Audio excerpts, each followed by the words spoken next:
Hello students, आज हम लोग पढ़ेंगे क्लासिकल थ्योरी ऑफ इंटरेस्ट में पहला भाग हम लोग पढ़ चुके हैं एजम्पशंस का, यानी ब्याज के प्रतिष्ठित सिद्धांत की मान्यताओं का अध्ययन हम लोग कर चुके हैं।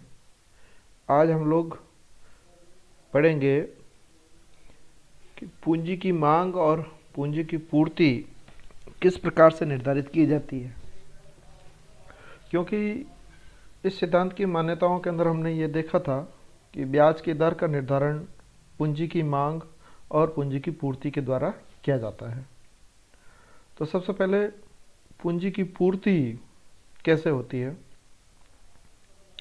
प्रतिष्ठित अर्थशास्त्रियों के विचार में पूंजी की पूर्ति बचत पर निर्भर करती है, और बचत एक मनोवैज्ञानिक घटक है जो तीन मुख्य बातों पर निर्भर करता है। एक, बचत करने की इच्छा, बचत करने की क्षमता और बचत करने के लिए सुविधाएं कितनी उपलब्ध है। इन तीन घटकों पर यह निर्भर करता है कि लोग कितनी बचत करेंगे।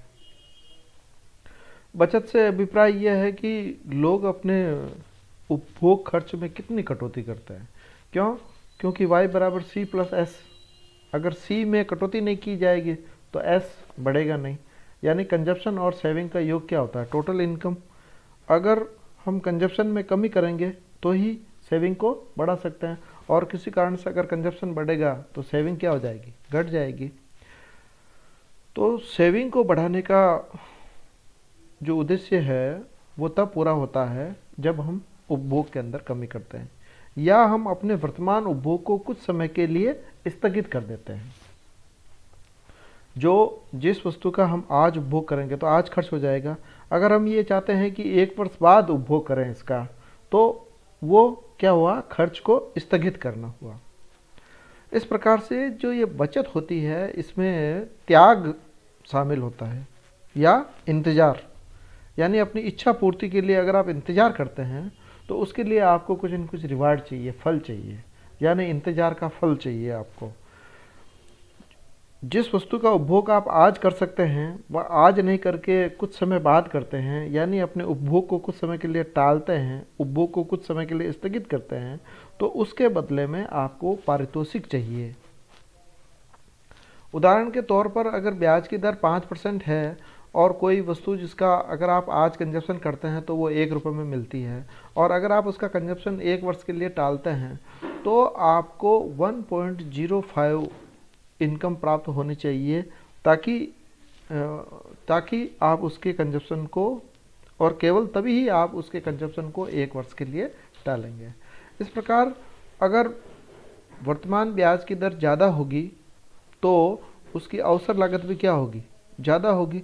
Opportunity cost of present consumption क्या होगी, ज़्यादा होगी। और इस कारण से जो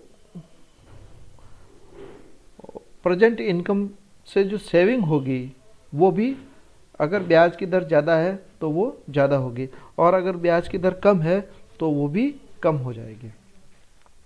इस प्रकार से ब्याज की दर और बचत दोनों क्या है, इंटरेस्ट इलास्टिक है, यानी इंटरेस्ट से प्रभावित होते हैं, और इनके बीच में क्या होता है, पॉजिटिव रिलेशनशिप होता है। अगर ब्याज की दर ज़्यादा है तो लोग बचत क्या करेंगे, ज़्यादा करेंगे, और ब्याज की दर कम है तो बचत कम करेंगे।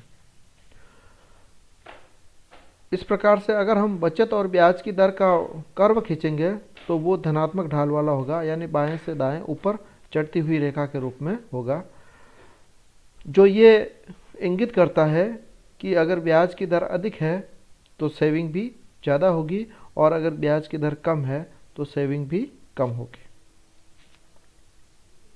दूसरा है डिमांड फॉर कैपिटल, यानी पूंजी की मांग कैसे होती है। तो जो पूंजी की मांग होती है वो किन के द्वारा की जाती है, एक तो इन्वेस्टर्स के द्वारा, यानी बिजनेसमैन के द्वारा की जाती है, ताकि वो अपने बिजनेस को और अधिक बढ़ा सके और उसके अंदर और ज़्यादा प्रॉफिट अर्जित कर सके। पूंजी की मांग इन्वेस्टमेंट डिमांड पर निर्भर करती है। अगर विनियोग मांग अधिक है तो पूंजी की मांग क्या होगी, अधिक होगी, और विनियोग की मांग किन पर निर्भर करती है? दो घटकों पर निर्भर करती है।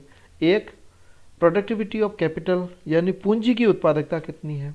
रिटर्न्स ऑन द इन्वेस्टमेंट यानी पूंजी की एक इकाई के द्वारा कितनी मात्रा में उसको पारितोषिक प्राप्त होगा, कितनी मात्रा में उसको प्रतिफल प्राप्त होगा। एक तो विनियोग मांग जो होती है वो इस घटक पर निर्भर करती है। दूसरा, विनियोग मांग निर्भर करती है ब्याज की दर पर। अगर ब्याज की दर ज़्यादा है तो कॉस्ट ऑफ इन्वेस्टमेंट क्या हो गया, ज़्यादा हो गया। विनियोग की लागत क्या होगा, ज़्यादा होगा। और इसलिए रेट ऑफ इंटरेस्ट ज़्यादा होगा तो इन्वेस्टमेंट डिमांड क्या होगी, कम होगी। रेट ऑफ इंटरेस्ट कम होगा तो इन्वेस्टमेंट डिमांड क्या होगी, ज़्यादा होगी। क्योंकि रेट ऑफ इंटरेस्ट कम होगा तो कॉस्ट ऑफ इन्वेस्टमेंट क्या हो जाएगा, कम हो जाएगा। और कॉस्ट ऑफ इन्वेस्टमेंट कम होगा तो इन्वेस्टमेंट की मात्रा क्या हो जाएगी, ज़्यादा हो जाएगी। इस प्रकार से तो जो पूंजी की उत्पादकता होती है वो तो निर्भर करती है लॉ ऑफ डिमिनिशिंग रिटर्न्स के आधार पर। यानी पूंजी की पहली इकाई के द्वारा ज़्यादा मात्रा में उत्पादकता प्राप्त होती है दूसरी इकाई की तुलना में। अर्थात पूंजी की उत्तरोत्तर इकाइयों का अगर हम प्रयोग करते जाते हैं तो प्रत्येक उत्तरोत्तर इकाई के कारण मिलने वाली सीमांत उत्पादकता जो होती है वो कम होती जाती है। यही उत्पत्ति हास नियम कहलाता है।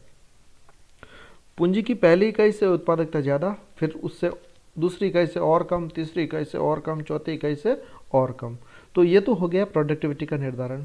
यानी प्रत्येक एडिशनल यूनिट ऑफ कैपिटल जो होगी वो क्या होगी, लेस प्रोडक्टिव होगी, कम उत्पादक होगी देन द अर्लियर यूनिट्स। पहले वाली इकाई की तुलना में उत्तरोत्तर आगे की इकाई जो होगी वो कम उत्पादक होगी। अब जैसे जैसे हम इन्वेस्टमेंट ज़्यादा करते हैं तो ज़्यादा मात्रा में पूंजी लगानी पड़ती है और उस पूंजी की प्रत्येक इकाई की मार्जिनल प्रोडक्टिविटी जो होती है वो क्या करती जाती है, गिरती जाती है।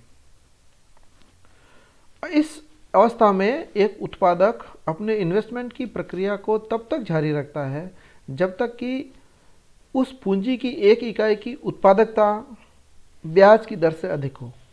तो ब्याज की दर क्या है, एक तरीके से पूंजी की एक इकाई की लागत हो गई और प्रोडक्टिविटी क्या हो गया, पूंजी की एक इकाई से मिलने वाला प्रतिफल हो गया। जब तक पूंजी की एक इकाई की उत्पादकता ब्याज की दर की तुलना में अधिक होगी तब तक उत्पादक जो होगा वो इन्वेस्टमेंट की प्रक्रिया को जारी रखेगा और वो उस बिंदु पर जाकर के बंद कर देगा जहाँ पर ब्याज की दर और पूंजी की उत्पादकता दोनों एक दूसरे की क्या हो जाती है, बराबर हो जाती है। अब ये बताता है कि अगर ब्याज की दर ज़्यादा है तो प्रोड्यूसर की डिमांड जो होगी वो कैपिटल की क्या होगी, कम होगी। और अगर ब्याज की दर कम है तो कैपिटल की डिमांड क्या हो जाएगी, ज़्यादा हो जाएगी। Demand for capital is inversely related to the rate of interest. हम यही कह रहे हैं, पूंजी की मांग और ब्याज की दर के बीच में विपरीत संबंध पाया जाता है। यानी पूंजी की मांग तब ज़्यादा होगी जब ब्याज की दर क्या होगी, कम होगी। तो जो पूंजी का मांग वक्र जो होगा वो इन्वेस्टमेंट के शेड्यूल का डाउनवर्ड कर्व होगा, बाएं से दाएं नीचे गिरता हुआ कर्व होगा, जो ये बताता है कि higher the rate of interest smaller the demand for capital. यानी ब्याज की दर ज़्यादा है तो पूंजी की मांग क्या होगी, कम होगी, और ब्याज की दर कम है तो पूंजी की मांग क्या होगी, ज़्यादा होगी।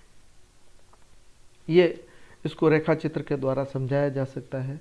ये देखिए इन्वेस्टमेंट डिमांड है जो कि बाएं से दाएं नीचे गिरता हुआ होता है। अगर ब्याज की दर ये है तो इन्वेस्टमेंट डिमांड ये देखिए इतने कम होगी। जैसे जैसे ब्याज की दर में गिरावट होती जाती है वैसे वैसे इन्वेस्टमेंट डिमांड जो होती है वो बढ़ती जाती है, क्योंकि पूंजी की लागत कम होती है। ब्याज की दर कम होने से पूंजी की लागत क्या होती जाती है, कम होती जाती है। जब पूंजी की लागत कम होती है तो इन्वेस्टमेंट की मात्रा जो होती है वो बढ़ती जाती है। दूसरी तरफ सेविंग का कर्व है ये वाला, ये बताता है कि जैसे जैसे ब्याज की दर बढ़ती है वैसे वैसे लोगों को मिलने वाला प्रतिफल भी बढ़ता जाता है, इसलिए लोग ज़्यादा मात्रा में बचत करने के लिए उत्सुक होते हैं। ये एक साइकोलॉजिकल फैक्टर है कि अगर मैं 1 वर्ष के लिए इंतज़ार कर लूँगा तो मुझे 1 वर्ष बाद में इतना ज़्यादा पैसा मिलने वाला है, तो वो उस इच्छा के कारण ज़्यादा मात्रा में बचत करता है। तो जैसे देखिए ब्याज की दर ये है तो बचत की मात्रा इतनी होगी, ब्याज की दर बढ़ती है तो बचत की मात्रा भी बढ़ जाती है, और अगर ब्याज की दर बढ़ती है तो और बचत की मात्रा बढ़ जाएगी। यानी ब्याज की दर में वृद्धि होने पर बचत की मात्रा में वृद्धि होती है। दूसरी तरफ ब्याज की दर में वृद्धि होने पर विनियोग मांग जो होती है वो घटती जाती है। तो जहाँ पर कैपिटल डिमांड और कैपिटल सप्लाई दोनों एक दूसरे के बराबर होते हैं, उत्पादक उसी बिंदु तक विनियोग करता है और ये ब्याज की दर है वो है आई। इस फिगर के अनुसार ई बिंदु पर आप संतुलन होगा जहाँ पर इन्वेस्टमेंट डिमांड और बचत दोनों के अंदर समानता स्थापित होती है। अर्थात क्लासिकल थियरी के अनुसार रेट ऑफ इंटरेस्ट का डिटर्मिनेशन उस बिंदु पर होगा जहाँ पर पूंजी की मांग एवं पूंजी की पूर्ति में समानता स्थापित होती है। ये इस कर्व का एक्सप्लेनेशन लिखा हुआ है, मैं समझता हूँ अब इसकी कोई ज़्यादा ज़रूरत नहीं है। जो डिमांड कर्व है कैपिटल का वो एस पर है और ई पॉइंट पर संतुलन होता है और इक्विलिब्रियम रेट ऑफ इंटरेस्ट जो है वो ओ आई एंड ओ एम होता है और इस प्रकार से यहाँ पर इन्वेस्टमेंट ओ एम हो रहा है और ये सब चीज़ें ऑलरेडी एक्सप्लेन्ड है, इसलिए इसको ज़्यादा कुछ बताने की ज़रूरत नहीं है। Determination of rate of interest वाला कंसेप्ट जो है हम अगले उस वीडियो के अंदर पढ़ेंगे। धन्यवाद।